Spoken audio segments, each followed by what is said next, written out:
কখনো এমন কোনো জায়গায় গেছো যেখানে পৌঁছানোর পর মনে হয়েছে এতদিন এটা আমার চোখের আড়ালে ছিল কি করে? দক্ষিণ পুরুষোত্তমপুরে এসে আমার ঠিক সেই অনুভূতিটাই হলো।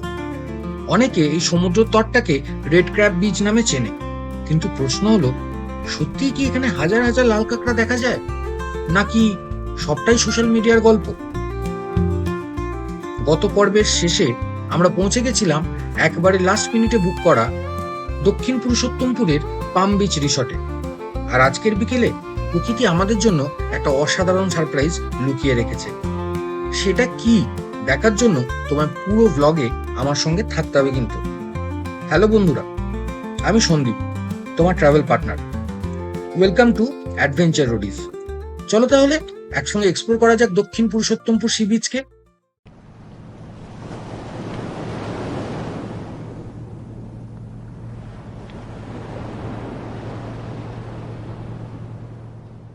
উফ, প্রথম দেখাতেই একবারে মনটা ভরে গেল। যত দূর চোখ যাচ্ছে শুধু সমুদ্র, আর তার সঙ্গে এই নিরিবিলি পরিবেশ। না কোনো ভিড়, না কোনো চিৎকার, না কোনো লাউড মিউজিক, শুধু ঢেউয়ের শব্দ আর সমুদ্রের হাওয়া। এখানে মনে হচ্ছে সমুদ্রটা এখনো নিজের মতন করেই বেঁচে আছে।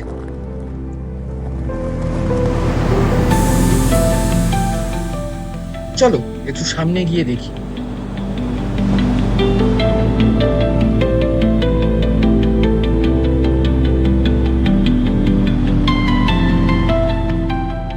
শুনেছি এই বিচের একটা বিশেষ পরিচয় আছে, কিন্তু সত্যিই কি সেটা দেখতে পাবো, নাকি এখনো সময় আসেনি? আমরা আর বেশি দেরি করলাম না, জুতো খুলে সোজা নেমে পড়লাম সমুদ্রে। এমন একটা জায়গায় এসে ঘড়ির কাঁটা দেখার কোনো মানেই হয় না। মনে হচ্ছিল যতটা পারি এই মুহূর্তগুলোকে উপভোগ করে নিই। ঢেউগুলো ধীরে ধীরে এসে পায়ে ছুঁয়ে আবার ফিরে যাচ্ছে। এখানে দাঁড়িয়ে একটা জিনিস খুব ভালো লাগছে, যেদিকে তাকাচ্ছি শুধু খোলা আকাশ, সমুদ্র আর হাওয়া। কোনো তাড়া নেই, কোনো কোলাহল নেই, শুধু নিজের মতন করে সময় কাটানো একটা দারুণ জায়গা।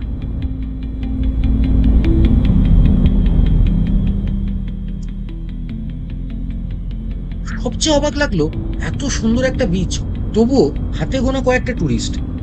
যদি তোমার ভালো লাগে নিরিবিলি সমুদ্র, তাহলে প্রথম দেখাতেই এই জায়গাটা তোমার মন জিতে নেবে।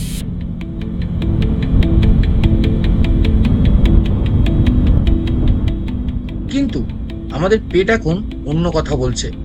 রিসর্টে পৌঁছাতে পৌঁছাতেই দুপুর 1টা বেজে গেছে। সকালে ব্রেকফাস্টের পর এতক্ষণে খিদেটা একবারে চরমে, তাই ভাবলাম আগে লাঞ্চ সেরে নিই, তারপর পুরো বিকেলটা কাটাবো বন্ধুদের সঙ্গে সমুদ্রের সামনে। আমাদের এখন বুঝতেই পারছো, পুরো এক নিঃশ্বাসে খাওয়া চলছে লাঞ্চ। হ্যাঁ, আমি খেতে গেলে খাওয়াটা শেষ হয়ে যাবে আর তারপরে কিছু থাকবে না দেখানোর, সেই জন্য একটু ব্রেক। তো সঙ্গে আছে চিকেন, ডাল, রাইস, ওইদিকে পমফ্রেট মাছ। Thank you. এত খিদে পেয়েছে, সবাই রিফিল চলছে এখন। ঠিক আছে, রিফিল রিফুয়েল যেটা বলবে। হ্যাঁ, ওর আবার ডবল। আর খাবারের শেষ পাতে পাঁপড় আর চাটনি। ও ভালোই খেলাম, ভালোই খেলাম। ঝকঝকে রোদে এইদিকে স্ট্রেট হচ্ছে বিচের এন্ট্রিটা, আর সাইডে দুটো বসার মতন জায়গা করা রয়েছে হাটের মতো। খুব সুন্দর লোকেশনটা। এখানটায় সুইমিং পুলও আন্ডার কনস্ট্রাকশন আছে, হোপফুলি খুব তাড়াতাড়ি স্টার্ট হয়ে যাবে। অ্যান্ড এই লম্বালম্বি এই কটেজেসগুলো আছে ওয়ার্কিং কন্ডিশনে, এইগুলো আন্ডার কনস্ট্রাকশন। এই হাটগুলো দেখতে ছোট লাগলেও অনেকজন মিলে আরামসে বসে আড্ডা মারতে মারতে খাওয়া দাওয়া করা যাবে। এটা রাতে বেলায় নাকি আলো জ্বলে ওঠে, সেটা রাতে বুঝতে পারবো। লাঞ্চের পর রোদের তেজ তখনও কমেনি, কিন্তু সমুদ্রের ধারে এই হাওয়াটা একবারে অন্যরকম। গাছের নিচে হ্যামকটা দেখেই আর লোভ সামলাতে পারলাম না, ভাবলাম 5 মিনিট শুয়ে থাকি। প্রচন্ড গরম, তবু গাছের ছায়া আর সমুদ্রের হাওয়ায় গরমটা যেন কোথাও হারিয়ে গেল। এই সময়গুলোতেই বুঝতে পারি ভ্রমণ মানেই শুধু এক জায়গা থেকে আরেক জায়গায় যাওয়া নয়, কখনো কখনো কিছু না করেও অনেক ভালো সময় কাটানো যায়। একজন উঠে দাঁড়াতেই চল আবার বিচে যাই, ব্যাস মিনিট দুয়েকের মধ্যেই সবাই আবার সমুদ্রের দিকে হাঁটা শুরু করে দিলাম।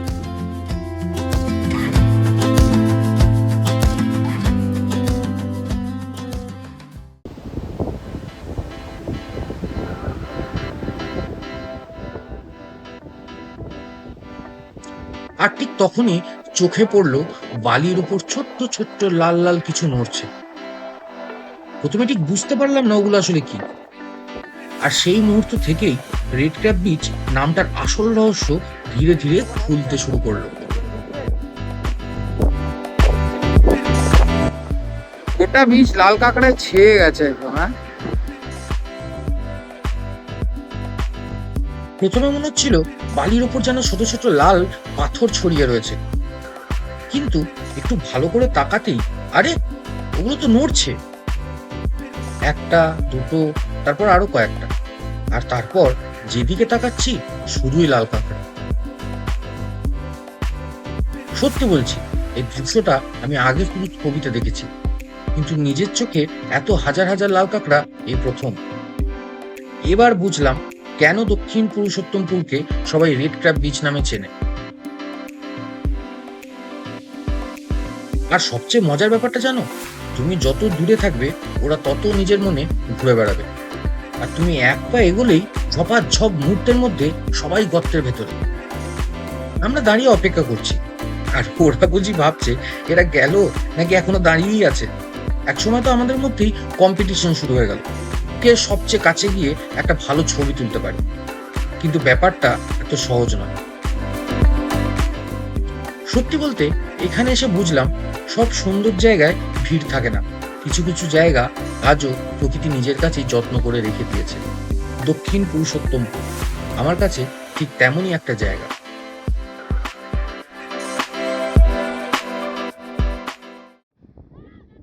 বীজ ধরে হাঁটতে হাঁটতে এগোতে এগোতে একটা জায়গায় এসে দেখলাম কয়েকটা বাচ্চা বিচ ক্রিকেট খেলছে।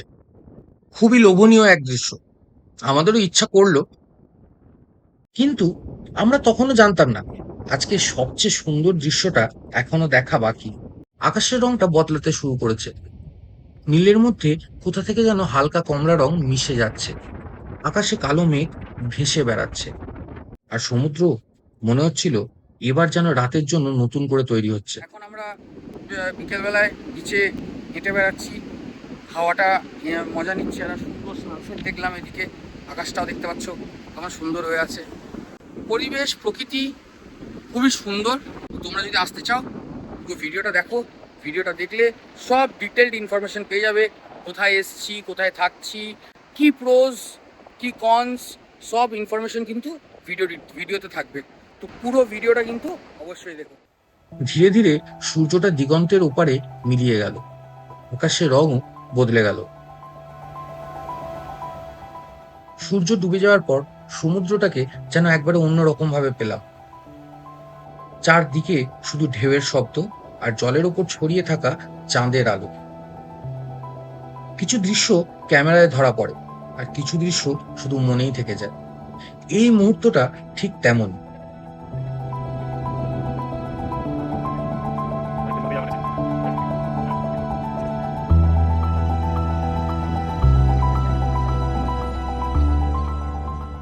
অনেকক্ষণ সমুদ্রের ধারে কাটিয়ে এবার ধীরে ধীরে রিসর্টের দিকে ফিরছি।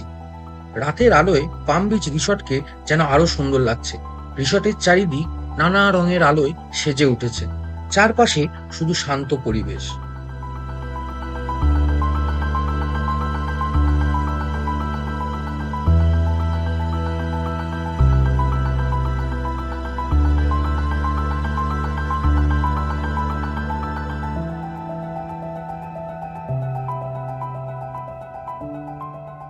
ঘড়ির কাঁটা অলমোস্ট 9 ছুঁই ছুঁই। রাত 9টার সময় আর স্ন্যাক্স খাওয়ার ইচ্ছা রইল না, ডাইরেক্ট ডিনার দিয়ে দিতে বললাম। এবার আমাদের ডিনারের পালা। ডিনারে রুটি, চিকেন কারি। আবিরের আবার রাইস না হলে চলে না, মানে যেমন দুপুরবেলায় রাইস থালি ছিল সেরকম রুটি, আলু ভুজিয়া, চিকেনের 2 রকমের আইটেম দিয়ে আমরা ভালো করে ডিনার করলাম। সারাদিন এতটা ঘোরাঘুরির পর গরম গরম খাবারের স্বাদই আলাদা। খাবারের স্বাদ ঠিকঠাক, তার সঙ্গে বন্ধুদের আড্ডা, হাসাহাসি আর একে অপরের লেগ পুল। বয়েজ ট্রিপ মানেই বোধহয় এগুলো। কিন্তু দিনটা কি এত তাড়াতাড়ি শেষ করা যায়? পেট ভর্তি ডিনার সেরে আমরা আবার হাঁটা লাগালাম বিচে। দূরে শুধু ঢেউয়ের আওয়াজ, মাথার উপর চাঁদ, আর সামনে অন্তহীন সমুদ্র।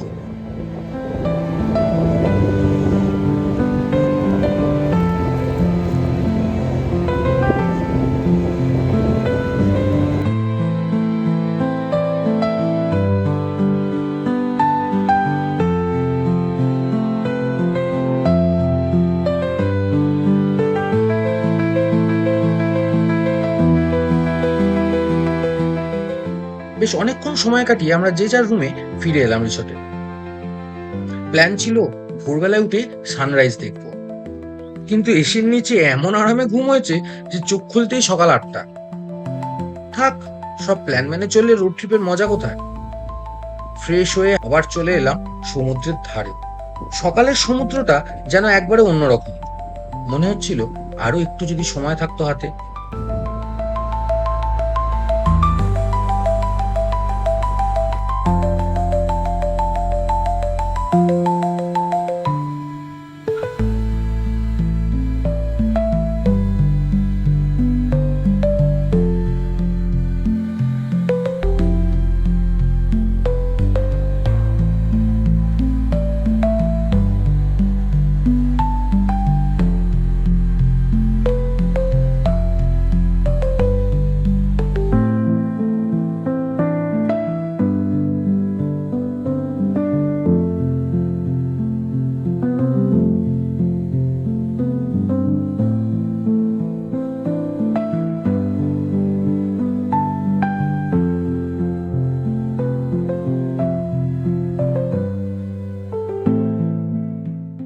যাই হোক, এবার প্যাকিং শুরু। ট্রিপের সবচেয়ে অপছন্দের কাজ, কারণ এই ব্যাগ গোছানো মানেই বাড়ি ফেরার সময় হয়ে গেছে। কমপ্লিমেন্টারি ব্রেকফাস্ট ছিল। এই তো এদিকে দাদা আমাদের ব্রেকফাস্টও দিয়ে চলে গেছে, যাই ব্রেকফাস্টটা করে নিই। ব্রেকফাস্টে ঘুরতে এলে যা ব্রেকফাস্ট হয় জেনারেলি লুচি সবজি নিয়ে ভাই দিয়ে গেল। ব্রেকফাস্টটা সেরে নিই। রেডিমেড দাম পড়ছিল একটু বেশি 1000 পাউন্ড। এই তো 1000 পাউন্ডে আমার ডাউন পেমেন্ট করতে হবে।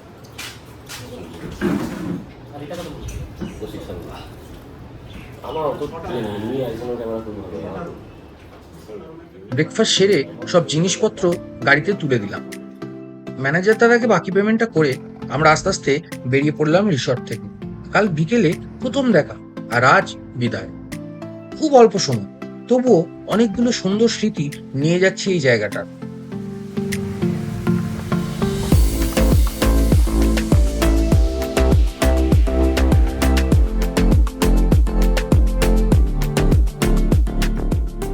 অনেকেই হয়তো জানতে চাইবে, দক্ষিণ পুরুষোত্তমপুরে আসা কি সত্যিই ওয়ার্থ ইট? আমি শুধু এইটুকুই বলবো, যদি তোমার ভালো লাগে ভিড় থেকে অনেক দূরে একটা শান্ত সমুদ্রের ধারে দুদিন নিজের মতন করে সময় কাটাতে, যদি হাজার হাজার লাল কাঁকড়ার দুনিয়াটা নিজের চোখে দেখতে চাও, আর যদি প্রকৃতিকে তার একদম আসল রূপে অনুভব করতে চাও, তাহলে দক্ষিণ পুরুষোত্তমপুর তোমার বাকেট লিস্টে অবশ্যই থাকা উচিত। আর পাম বিচ রিসর্টেও আমাদের থাকার অভিজ্ঞতা বেশ ভালো।